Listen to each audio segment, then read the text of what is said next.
नमस्कार, मैं हूं प्रशांत द्विवेदी। S7 के संवाद कार्यक्रम में आपका बहुत बहुत स्वागत है। आज हमारे साथ में जाने माने अभिनेता मनीष खन्ना जी मौजूद हैं, जो सीधे मुंबई से हमारे साथ में जुड़े। उनसे हम खास बातचीत करेंगे संवाद के तहत। मनीष जी, बहुत बहुत स्वागत है आपका हमारे खास कार्यक्रम संवाद में। नमस्ते सर। नमस्ते नमस्ते नमस्ते।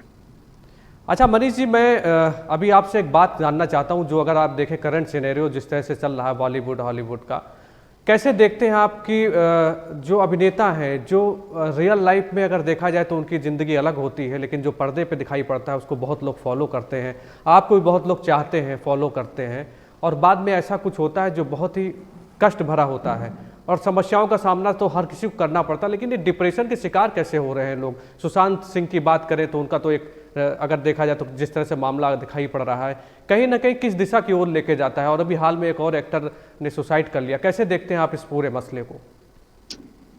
देखिए क्या है, ये जो जब से लॉकडाउन हुआ जी के बाद एकदम से जो 4-5 महीने का एकदम से सब कुछ काम धाम सब बंद हो गया। जी। इससे काफी, एक तो आदमी घर पे बैठे बैठे आदमी थोड़ा सा परेशान तो हो ही गया था। हम्म। और हमारी लाइन में क्या होता है कि देखिए रेगुलर काम तो मिलता है नहीं। हम्म। और रेगुलर काम अगर मिलता भी है तो उसके बाद पेमेंट्स का बहुत प्रॉब्लम्स रहते हैं हमारे यहाँ। जी जी। मतलब जैसे आप रेगुलर नौकरी में अगर रहते हैं तो आपको हर 30 दिन में पेमेंट हो जाता है, 30 दिन में सैलरी मिलती है। हम्म। हमारे यहाँ का सिस्टम वो नहीं है। हमारे यहाँ का सिस्टम है ना, कभी 90 डेज में पेमेंट होता है, कभी 100 डेज में पेमेंट होता है। हम्म। तो वो जो साइकिल जो है ना, वो लॉकडाउन की वजह से पूरी गड़बड़ा गई है।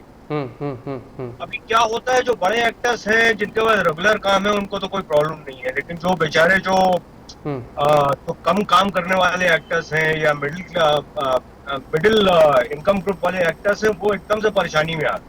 क्या है, बॉम्बे एक बहुत ही खर्चीला शहर है। अब यहाँ पे क्या है, पूरे देश से अलग अलग जिलों से, कस्बों से एक्टर आते हैं यहाँ पे बनने। तो अब यहाँ पे आपको आके आपको किराए पे घर लेना पड़ता है, आपको अपनी लाइफस्टाइल मेंटेन करनी पड़ती है, आपको कई चीजें होती हैं जो आपको मतलब आपको शो बिजनेस में रहने के लिए करना पड़ता है। तो उससे आपके खर्चे तो बढ़ते चले जाते हैं। अब क्या है कि अगर आपको रेगुलर काम नहीं मिलेगा तो फिर आपके सिर पे उधार चढ़ता चढ़ता चला जाएगा। इसमें फिर आदमी जो है फंस जाता है चारों तरफ से। आदमी लोन ले लेता है, ये कर लेता है, वो कर लेता है। जी। तो भाई अगर आपने लोन लिया हुआ है तो आपको चुकाना तो पड़ेगा ही। बैंक तो आपके प्रॉब्लम्स को सुनने वाला नहीं है। तो ये जो लॉकडाउन हुआ उसकी वजह से काफी लोग काफी परेशानी में आ गए। काम तो ऊपर वाले की वजह से शुरू हुआ है, लेकिन अभी फिर से जो गाड़ी को पटरी आने में भी बहुत समय लग जाए। जाहिर सी बात है। जी जी जी जी, बताइए बताइए बताइए। हाँ, तो उसकी वजह से थोड़ा सा जो है ना, एक अभी जो तो हम लोग बोलते हैं ना कि एक साइकिल थोड़ी सी गड़बड़ा गई है।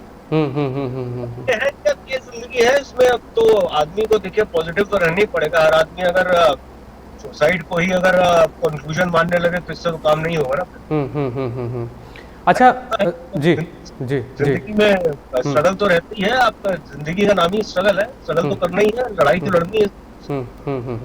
अच्छा, मैं एक बात आपसे समझना चाहता हूं कि अगर अधिकतर देखा जाए कि कोई एक्टिंग अगर करने जाता है, उसका गॉड फादर नहीं होता है, तो उसको बहुत सारी समस्याओं का सामना करना पड़ता है। अभी सुशांत सिंह राजपूत की बात करिए तो एक बिहार से एक लड़का जाता है और बॉलीवुड में पहले वो धारावाहिकों में काम करता है, एक्टिंग करता है, उसके बाद वो उसकी एंट्री सीधे फिल्मों में हो जाती है। तो क्या इस तरह की समस्याओं का सामना आपको भी करना पड़ा? क्योंकि आप उत्तर प्रदेश के बनारस में रहने वाले हैं, बनारस के, और आपने लखनऊ से अपनी पढ़ाई लिखाई की है, और हम लोग को खुशी है कि आप उत्तर प्रदेश के हैं और गर्व की बात है हम लोगों के लिए भी। तो आप कैसे देखते हैं, क्या कोई होना चाहिए मुखिया ऊपर बैठा हुआ जो उसको सपोर्ट करे कि आदमी अपने दम पे भी आगे बढ़ सकता है, लेकिन किन किन समस्याओं का सामना करना पड़ता है? समझना चाहता हूँ मैं। नहीं, मैं इस बात को नहीं मानता हूँ कि आपको गॉडफादर की जरूरत है। जी। गॉडफादर होता है, लेकिन अगर आपके पास टैलेंट नहीं है तो भी गॉडफादर आपका कुछ नहीं कर सकता। जी जी जी। क्योंकि फिल्म इंडस्ट्री एक ऐसी इंडस्ट्री है, यहाँ पर सिर्फ और सिर्फ पब्लिक आपको बनाती है, गॉडफादर आपको नहीं बना। अगर आपके पास टैलेंट नहीं है और पब्लिक आपको पसंद नहीं करेगी तो आप सर्वाइव नहीं कर सकते। मैं भी जब फिल्म इंडस्ट्री में आया, मेरा कोई बैकग्राउंड नहीं था। मैं एक ग्रेजुएशन करके मैं नौकरी किया करता था। नौकरी छोड़ के मैं यहाँ पे आया काम करने। और मैंने, जिसको बोलते हैं कि स्टार्ट फ्रॉम द स्क्रैच, मैंने शुरू किया। मतलब पहले मैंने प्रोडक्शन सीखा, उसके बाद मैं डायरेक्शन में गया, उसके बाद मैंने एडिटिंग सीखी, मैंने टेक्निकल चीजें सीखी, उसके बाद ये सब सीखने के बाद फिर मेरी एंट्री एक्टिंग में हुई। मैं ये कोई पहले से सोच के नहीं आया था कि मैं एक्टर बनने जा रहा हूँ बॉम्बे। बस ये है कि फिल्म इंडस्ट्री में मैंने सोचा था कुछ करना है, और टेक्निकल से मैंने शुरू किया तो मेरे लिए एक्टिंग बहुत आसान हो गई। जी जी जी जी। तो मेन चीज क्या रहती है, आपको अपना एक क्राफ्ट जो होता है, आपको एक नॉलेज जो है वो आपको गेन करनी पड़ती है, आपको अपना क्राफ्ट सीखना पड़ेगा अगर आपको सर्वाइव करना है किसी भी इंडस्ट्री। तो मैं इस बात को कतई नहीं मानता हूँ कि गॉडफादर रहेगा तभी आप यहाँ पे सर्वाइव कर सकते हैं। अगर आपके अंदर टैलेंट होगा आप तभी सर्वाइव कर सकते हो, अदरवाइज आप नहीं। अच्छा देखिए, जो सबसे चर्चित मामला चल रहा है वो जाहिर सी बात है, आप लोग अभिनेता हैं और मुंबई नगरी में रहते हैं, तो कई सारी चीज़ों का सामना आप लोगों को डेली करना पड़ता है। तो मुझे बताइए कि जैसे सुशांत सिंह राजपूत के साथ में जो हुआ, अभी उसमें कई सारी बातें भी खुल के आ रही हैं, सरकार के ऊपर भी लोग आरोप लगा रहे हैं। आप एक कुशल अभिनेता हैं और एक अभिनेता के दर्द को भी समझ सकता है, कामों को भी समझ सकता है। कैसे देखते हैं आप इस पूरे मामले को और क्या कहेंगे, आपकी क्या राय है इस पर? देखिए, जहां तक सबकी अपनी पर्सनल राय होती है, मेरी पर्सनल राय ये है कि आदमी जब इतना बड़ा ड्रास्टिक स्टेप लेता है, जैसे सुसाइड हो गया या आत्महत्या हो, ये इतना बड़ा ड्रास्टिक स्टेप आदमी तभी लेता है जब इंसान अपनी मतलब एक पर्सनल प्रॉब्लम से जूझता है। मैं इसको प्रोफेशन से बिल्कुल नहीं जोड़ना चाहूंगा। आदमी प्रोफेशन की वजह से सुसाइड नहीं करता, आई डोंट थिंक सो। इंसान जब बहुत ही ज्यादा परेशान, मतलब दिमागी तौर से परेशान हो जाता है और पर्सनल रूप से परेशान हो जाता है, तभी आदमी इस तरह का स्टेप उठाता है। जी जी जी जी। मेरा मानना यही है कि शायद सुशांत पर्सनल तरीके से दिमागी तौर से परेशान था, किसी प्रेशर में रहा होगा या पर्सनल प्रॉब्लम नहीं होंगी, उसके वजह से उसने ऐसा स्टेप उठाया, ड्रास्टिक स्टेप उठाया। अदरवाइज आई डोंट थिंक कि इंसान पर्सनल प्रोफेशनल लेवल में इस तरह का स्टेप उठाएगा, क्योंकि सुशांत एक बहुत ही अच्छा एक्टर था। जी जी जी, बहुत ही अच्छा काम कर रहा था। अभी उसकी जो फिल्म रिलीज हुई है डिजिटल प्लेटफॉर्म पे, आप देख लीजिए, उसने 2000 करोड़ रुपए बनाए, कि अपने आप में आज तक का एक विश्व रिकॉर्ड बन गया। जी जी जी जी जी। आज भी वो स्टार प्लस पे आज भी रात में 8 बजे आने वाली है। तो एक बहुत ही बेहतरीन एक्टर था, बहुत ही बेहतरीन कलाकार था। तो और उसको आप देखेंगे तो उसको ऐसा नहीं आप बोलेंगे कि वो एक काम को लेकर परेशान था या कुछ। इसके पीछे जरूर कोई पर्सनल प्रॉब्लम्स रही होंगी, उसकी वजह से शायद। अच्छा, बिल्कुल ये बात समझ में नहीं आती। जाहिर सी बात है कि जब ऐसा कुछ सामने आया तो एक सब लोग चौंक जाते हैं कुल मिला के, और जिस तरह से इस समय चल रहा है वो कहीं ना कहीं चौंकाने वाली बात है, क्योंकि आप लोगों को लोग फॉलो करते हैं, मतलब आपसे लोग सीखते हैं, लगता है कि नहीं वो मेरे हीरो हैं और मुझे इस तरह से उनको फॉलो करना है।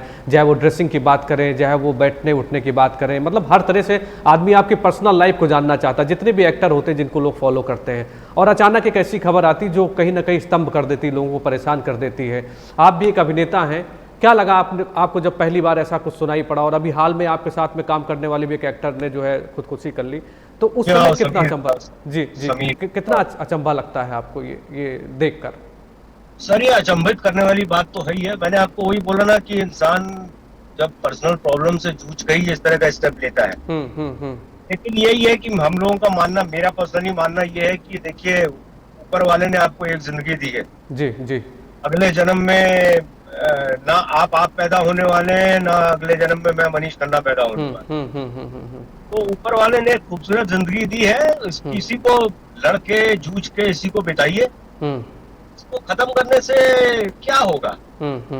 आप चले जाएंगे, आपके पीछे आपका परिवार रह जाएगा, बेचारा परेशान होगा, बेचारे रोएंगे गाएंगे आपके पीछे। तो इसी लाइफ में जूझिए, इसी लाइफ में, और इंसान लड़ेगा जूझेगा तो हर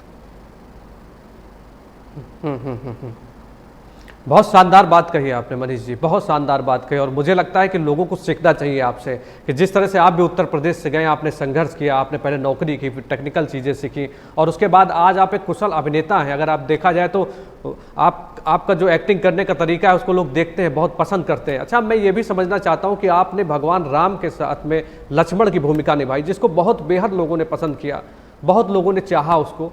आपका कौन है राम? असली जीवन में आपका राम कौन है, जिसको आप फॉलो करते हैं, जिसको आप अपना बड़ा भाई मानते हैं? कौन है?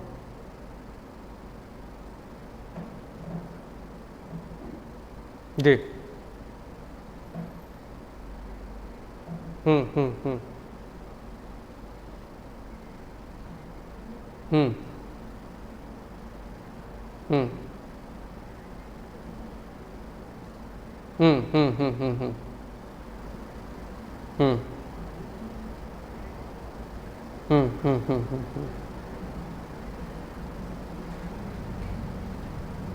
जी।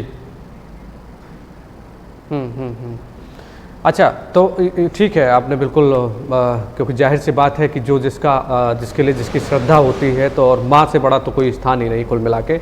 और आपने जिस तरह से संघर्ष किया उसमें कहीं ना कहीं उनकी भी अहम भूमिका रही होगी आपके साथ में, बिल्कुल, तभी आपने बताया। मैं ये भी बात आपसे समझना चाहता हूँ कि जब आप एक्टिंग करते हैं, क्योंकि आपने लक्ष्मण की भूमिका निभाई, तो आम जनमानस क्या है, भगवान के तौर पर समझने लगता है। जिस मैंने आज तक देखा, जिस लोगों ने, जैसे अरुण गोविल जी ने निभाई, उनके भाई लक्ष्मण बने थे, उन्होंने निभाई जिस तरह से, तो उनको एज ए भगवान के तौर पे आदमी देखने लगता है। तो एक तो एक भगवान की संज्ञा हो गई, और दूसरी आप जो इस समय आप अभिनय कर रहे हैं, वो आप एक तरह से विलेन का रोल भी निभा रहे हैं। कैसे देखते हैं आप, वास्तविक जीवन में क्या अंतर लगता है आपको, और क्या सोचते हैं आप इस मामले में?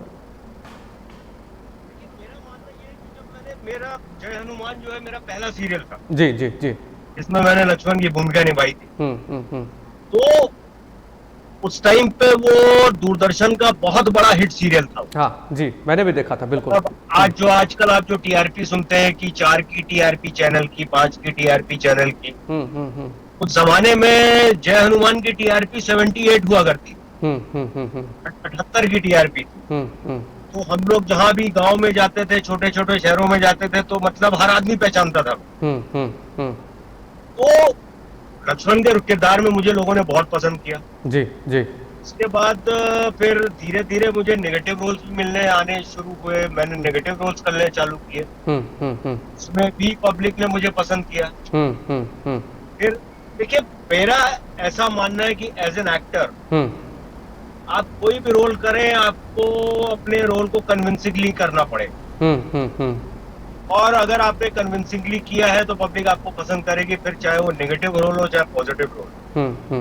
एक्टर के लिए रोल होता है, चाहे वो नेगेटिव रोल हो चाहे पॉजिटिव हो। इसमें कोई इसकी कोई एक डेफिनेशन नहीं है कि नेगेटिव ही अच्छा होता, मतलब बुरा होता है, और पॉजिटिव ही अच्छा होता है। जी जी। तो मैं इस बात को नहीं मानता हूँ। हम एज एन एक्टर, हमारे लिए सारे रोल हमारे लिए बहुत अहम होते हैं, चाहे वो नेगेटिव हो चाहे पॉजिटिव। जी, बस आपको करने में मजा आना चाहिए। जी जी, बिल्कुल। अच्छा, अगर देखा जाए तो लोग जिस तरह से तैयारी करते हैं, आप लोग जब एक्टिंग करते हैं, पर्दे के सामने जब जाते हैं, तो एक वास्तविक जीवन दिखाई पड़ता, लगता है कि बिल्कुल एकदम रियल में हो रहा है। इसकी तैयारी जब आपको स्क्रिप्ट मिलती है, तो अगर आपको कोई किरदार निभाना, तो कहते हैं उसके बारे में पढ़ना पड़ता है। और अगर घर में भी आप प्रैक्टिस कर रहे हैं, खाने पीने के तरीके में, बोलने के तरीके में, आप किस तरह से तैयारी करते हैं अपनी? क्या आप भी किसी एक्टिंग का, जब आपको कोई स्क्रिप्ट मिलती है, तो आपको भी क्या उसी जीवन में घुस के सीखना पड़ता है या करना पड़ता है? कैसे करते हैं आप? मैं समझना चाहता हूँ आपसे। नहीं, मैं एक्टिंग को एक्टिंग मानता नहीं हूँ। एक्टिंग का मतलब ये होता है कि जो आपकी regular day to day life है, आप उसी तरह से बिहेव करें। जी जी जी। इसी को नेचुरल एक्टिंग हमारी जबान में बोला जाता है। तो हर एक्टर का देखिए एक अलग अलग तरीका होता है, अलग अलग स्टाइल होती है। कुछ लोग कुछ चीजें पैटर्न को फॉलो करते हैं, कुछ लोग किसी दूसरे एक्टर को फॉलो करते हैं कि मैं उसके जैसे डायलॉग बोलूंगा या मैं उसके जैसा करूंगा। बट हर एक्टर की अपनी अपनी स्टाइल है। मैंने कभी इस चीज में बिलीव नहीं किया। ये जो ठीक लगता है, मैं खुद अपने तरीके से उस कैरेक्टर को करना पसंद करता हूँ। और कई बार होता है कि कुछ एक्टर्स होते हैं जो मतलब स्क्रिप्ट जब पढ़ते हैं तो वर्ड टू वर्ड याद करते हैं, वर्ड टू वर्ड पूरा वो करते हैं। अभी हर एक्टर का अलग स्टाइल है। मैंने जैसा कि आपको कहा, तो मेरा कुछ अलग तरीका है। मैं स्क्रिप्ट पढ़ता जरूर हूँ, मैं उसे याद भी कर लेता हूँ, लेकिन मैं उसको वर्ड टू वर्ड जो है, कभी जब मैं एक्टिंग करूंगा कभी मैं बोलूंगा नहीं वर्ड टू वर्ड वही। जी जी। मैं उसका मतलब समझ लेता हूँ, और उसके बाद मैं उसको अपनी normal day to day language में बोलना पसंद करता हूँ। इससे वो ज्यादा नेचुरल लगता है। मतलब जो रोज की लैंग्वेज जो हम लोग यूज करते हैं, रोज की भाषा जो हम लोग यूज करते हैं, मैं उस भाषा में उस स्क्रिप्ट को कन्वर्ट कर देता हूँ। तो वो बहुत नेचुरल हो जाता है। मैं उस चीज में बिलीव करता हूँ। जी जी, तो जाहिर सी बात है कि अगर एक आम आदमी को समझना है तो उसकी तरह आपको बनना पड़ेगा, उसी तरह की भाषाओं का इस्तेमाल करना पड़ेगा। आप देखिए कि एक आम बोलचाल में जितनी भाषा समझ में आ जाती है उसको लोग बहुत ज़्यादा पसंद करते हैं। बिल्कुल ठीक बात आपने कही, और इसीलिए शायद आपके करोड़ों लोग आपके फैंस हैं जो आपको देखते हैं और पसंद भी करते हैं। और आप जिस तरह से एक्टिंग करते हैं वो कहीं ना कहीं अपने आप में एक काबिल तारीफ़ है और बहुत शानदार तरीके से आप अपने अभिनय को निभाते हैं। अच्छा, अगर देखा जाए तो एक्टिंग की दुनिया में, मतलब ये जो सीरियल्स की दुनिया में एकता कपूर जी को मतलब एक तरह से पितामह माना जाता है इसका पूरा, कि एकता कपूर ने अगर किसी को साइन कर लिया तो मतलब उसकी लाइफ जो है वो बन गई कुल मिला के। और मैं ये भी समझना चाहता हूँ आपसे कि आप लगातार नागिन की सीरीज में काम कर रहे हैं और आपको इतना पसंद किया जा रहा है, उसकी भी एक टीआरपी दिखाई पड़ती है, जो मैंने पढ़ा है, जो मैंने देखा है। ऐसे उम्दा धारावाहिक जो लोग बनाते हैं उनकी पसंद बन गए आप, लगातार आप उनके साथ में काम कर रहे हैं। क्या एक्सपीरियंस है उनके साथ में आपका, क्या कहेंगे उनके बारे में भी आप? मैं आज आपसे एक बात शेयर करना चाहता हूँ। मेरे करियर की शुरुआत एकता कपूर की कंपनी से हुई थी, बालाजी से शुरू हुई थी। जी जी जी। मैं जब बॉम्बे आया था, मतलब आज से कुछ 25 साल पहले, उस समय बालाजी कंपनी की शुरुआत हुई थी। मैंने बम्बई आते ही पहली अपनी नौकरी जो ज्वाइन की थी वो बालाजी में ही की। उस जमाने में मैं वहाँ पे एज ए असिस्टेंट डायरेक्टर काम करता था। फिर मैंने प्रोडक्शन, मैंने जो आपको जो चीजें बताई, मैंने सारी चीजें वहीं से सीखी। और एकता कपूर ने ही मुझे जबरदस्ती पहली बार एक्टिंग में डाला था। अच्छा। तो वही होता है कि देखिए क्या होता है, आप किसी हिट सीरीज से जुड़ जाते हैं तो फिर एक बार आपका इंसान आपको रिपीट करना पसंद करता है, रिपीट करने में उसको भी मजा आता है और आपको काम करने में भी मजा आता है। नागिन जो सीरीज, पहली सीरीज जो बनी थी नागिन सीजन 1, उसकी टीआरपी भी बहुत हाई गई थी, 6.3 की टीआरपी गई थी। और वो नागिन सीरीज 1 जो है वो एशिया की बिगेस्ट सीरीज, एशिया में नंबर 1 सीरीज। तो उसमें भी क्या होता है, देखिए जब हम लोग सीरीज बना रहे थे, जब हमने शुरुआत की थी तो हमें नहीं पता था कि ये इतनी बड़ी हिट हो जाएगी। तो एज ए रेगुलर सीरियल जैसे हम बनाते हैं, हम वही सोच के बना रहे थे। लेकिन क्या होता है कि कुछ चीजें बन जाती हैं, ऊपर वाला कुछ चीजें बना देता है। इसमें कई बार क्या होता है कि स्टोरी इतनी अच्छी रहती है, टीम इतनी अच्छी जुड़ जाती है आपस में, और आपस की पॉजिटिव एनर्जी पूरी टीम की इतनी अच्छी हो, एक साथ वो सब कुछ मैच हो जाता है कि वो सीरीज अपने आप में एक अलग मिसाल कायम कर देती है। जी जी जी जी। तो नागिन को उसी एक सीरीज में नाम देना चाहूंगा कि नागिन एक को हमने बनाया नहीं, नागिन अपने आप बन गया ऊपर वाले की। तो बस वो दया है ऊपर वाले की, बन गया, वो इतना बड़ा हिट हो गया, आज तक वो चल रही है सीरीज। देखिए बिल्कुल जाहिर सी बात है। अच्छा, मुझे बताइए कि आपके जो नए आने वाले प्रोजेक्ट हैं वो कौन कौन से हैं, जैसे किन किन चीज़ों में आपने अभी जो है नया पार्टिसिपेट कर रहे हैं? लॉकडाउन के बाद बहुत सारी समस्याएं तो आई, लेकिन फिर से एक एनर्जी के साथ में लोग लगे हुए हैं। और अगर आप देखिए तो भारत के प्रधानमंत्री जिस तरह से डिजिटल इंडिया को बढ़ावा दे रहे हैं, तो आजकल डिजिटल प्लेटफॉर्म को भी बहुत लोग पसंद कर रहे हैं, और बालाजी ने भी अपना एक डिजिटल प्लेटफॉर्म लॉन्च कर रखा है। कैसे देखते हैं आप आगे के अपने प्रोजेक्ट के बारे में बताइए, और डिजिटल के बारे में भी बताइए कि कितना हम लोगों को इससे आसानी हुई इस तरह के संकटकालीन समय पर। अभी फिलहाल देखिए जैसे काम शुरू हुआ तो अभी उसके बाद सबसे पहले मैंने कुमकुम भाग्य की शूटिंग चालू की है, जी टीवी पे आता है, अभी बालाजी के सीरियल है। जी जी जी। और देखिए डिजिटल प्लेटफॉर्म अभी जो है ये बहुत बड़ा प्लेटफॉर्म बनने वाला है। क्योंकि अभी जिस तरह से सोशल डिस्टेंसिंग का चक्कर है, अभी थिएटर्स का खुलना देखिए कब हो पाता है और कब से वापस रेगुलर फिल्म्स जाके थिएटर में रिलीज होंगी, उसमें थोड़ा समय तो लगेगा ही। डिजिटल में क्या है कि आपको घर बैठे सब कुछ देखने को मिल जाता है। और डिजिटल में अभी जो क्या है, कॉन्सेप्ट्स बहुत अच्छे आ रहे हैं, बड़े रियलिस्टिक कॉन्सेप्ट्स आ रहे हैं जी। तो डिजिटल अभी फ्यूचर है, जैसा कि हमारे प्रधानमंत्री जी ने भी कहा है, डिजिटल अभी फ्यूचर है, मतलब वर्ल्ड का फ्यूचर डिजिटल है। तो अभी आप देख लीजिए डिजिटल पे आप कितनी कमाई हो रही है लोगों की, जो डिजिटल प्लेटफॉर्म्स है। तो सुशांत की जो फिल्म रिलीज हुई है उसने 2000 करोड़ रुपए बनाए हुए हैं। आप सोच सकते हैं कि 2000 करोड़ रुपए कोई फिल्म बना सकती है। तो डिजिटल अभी बहुत बड़ा प्लेटफॉर्म हो गया, तो ये तो फ्यूचर है, अभी पूरे विश्व का फ्यूचर है।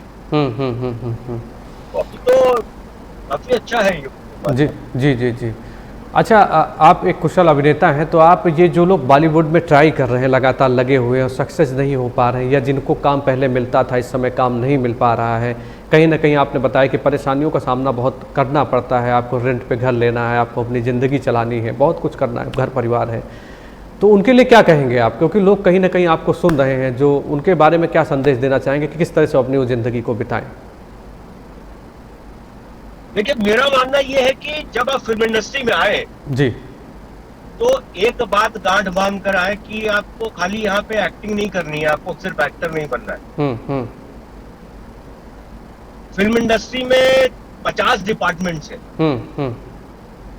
माना कि आप चलिए एक्टर बनने आए हैं, लेकिन हो सकता है आपको एक्टिंग का काम ना मिल रहा हो। आप कुछ और काम उसमें शुरू कर सकते हैं, कुछ और काम सीख सकते हैं उसी में, फिल्म इंडस्ट्री से जुड़ा हुआ। उसमें कई टेक्निकल चीजें हैं, उसमें एडिटिंग हो गई, उसमें डायरेक्शन हो गया, उसमें स्क्रिप्ट राइटिंग हो गई, कई चीजें होती हैं उसमें।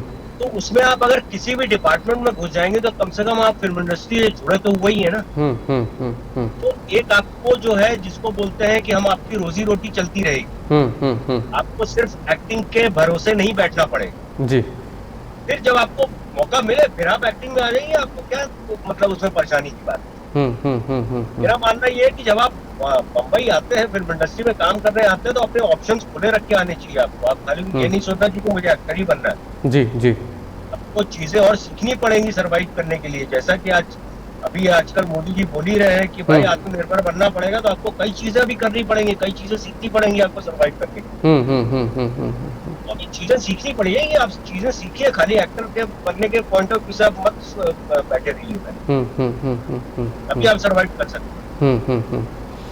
अच्छा, सबसे बड़ी बात यह है कि आप देखिए उत्तर प्रदेश से हैं, आपने बताया कि आप बनारस में रहते थे, और बनारस जो है वो भारत के प्रधानमंत्री का अगर देखा जाए तो एक तरह से क्षेत्र है पूरा।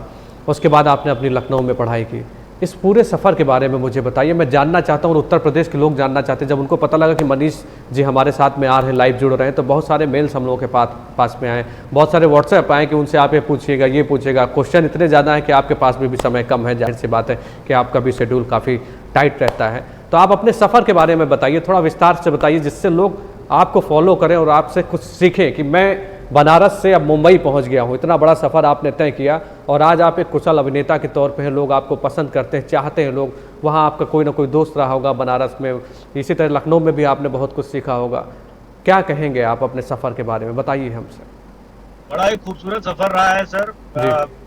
बनारस में मेरी पैदाइश हुई थी और मेरी स्कूलिंग बनारस से हुई। तो स्कूलिंग पूरी करने के बाद फिर मैं लखनऊ आ गया। लखनऊ यूनिवर्सिटी में मैंने बीकॉम ज्वाइन किया जी। मैंने बीकॉम किया। बीकॉम के बाद मैंने नौकरी के लिए अप्लाई किया था। वहाँ पे हीरो होंडा की कंपनी थी। अच्छा। Hero Motors. तो हीरो मोटर्स में मेरी नौकरी लग गई थी। मैं हीरो होंडा में सेल्स ऑफिसर लग गया था। तो मैं वेस्टर्न यूपी पूरा देखता था। मतलब मेरी ट्रैवलिंग रहती थी, कुछ महीने में 28 दिन की ट्रैवलिंग रहती थी। मेरा बेस जो है मतलब लखनऊ हुआ करता था। बट ये है कि 28 दिन ट्रैवल करना उस जमाने में मतलब, और आपको मतलब छोटे छोटे शहरों में, गाँव में, कस्बे में बस से जाना पड़ता था। पीने का बड़ा हिसाब किताब बड़ा गड़बड़ रहता था। रहने वहने का अच्छा इंतजाम नहीं हुआ करता था उस समय, क्योंकि हीरो होंडा नई नई शुरू हुई। तो मेरी तबीयत थोड़ी नासाज रहने लगी थी। काफी तबीयत मेरी गड़बड़ हो गई। तो फिर मैंने कुछ 2 साल नौकरी करने के बाद फिर मैंने नौकरी से रिजाइन कर दी। उसके बाद फिर मैं 6 महीने बैठा रहा घर पे। मेरे समझ में नहीं आया मैं क्या करूं अभी। क्योंकि उस जमाने में क्या होता है, सेल्स के जितने भी जॉब मिलते थे उसमें टूरिंग जॉब बहुत हुआ करता था। टूरिंग में आप जानते हैं, टूरिंग में बाहर का खाना पीना रहना सब, इंसान की सेहत बहुत गड़बड़ा जाती है। तो फिर मेरे कजन भाई हैं जो यहाँ बम्बई में रहा करते थे। उन्होंने मेरी उनसे बात हुई। मैंने बोला भाई बताओ कुछ, मैं करना चाहता हूँ। तो बोले आ जाओ बम्बई, यहाँ पे देखो यहाँ बहुत सी अपॉर्चुनिटीज हैं, आके कुछ करो, फिल्म लाइन में कुछ कर लो। मैंने बोला भाई मेरे तो कोई एक्सपीरियंस है नहीं। जब तक कुएं में कूदोगे नहीं तो तैरना कैसे सीखो। भाई हम आ गए फिर लखनऊ से यहाँ पे जी। और यहाँ पे आते फिर हमने पेपर देखना शुरू किया, फिर हमने नौकरी तलाशनी शुरू की। तो मैं सोच के यही आया था कि फिल्म इंडस्ट्री में कुछ करूँ। बट मैं आपको अभी फिर से बता रहा हूँ कि मैं ये सोच के नहीं आया था कि मैं एक्टर बनूंगा आके।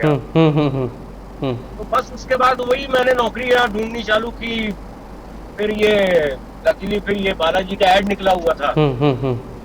बस मैंने फिर वहाँ पे अप्लाई कर दिया। मैं गया वहाँ पे इंटरव्यू के लिए और मैंने बोला उनको, मैडम को, हमारी जो शोभा मैडम जो है, शोभा कपूर जी, मैडम मैं फिल्म इंडस्ट्री में कुछ करना चाहता हूँ, मेरा एक्सपीरियंस नहीं है लेकिन मेरा ये बायोडाटा है, मैंने ग्रेजुएशन किया हुआ है फर्स्ट क्लास, और ये मेरा वर्क एक्सपीरियंस है, बट मैं काम सीख लूंगा।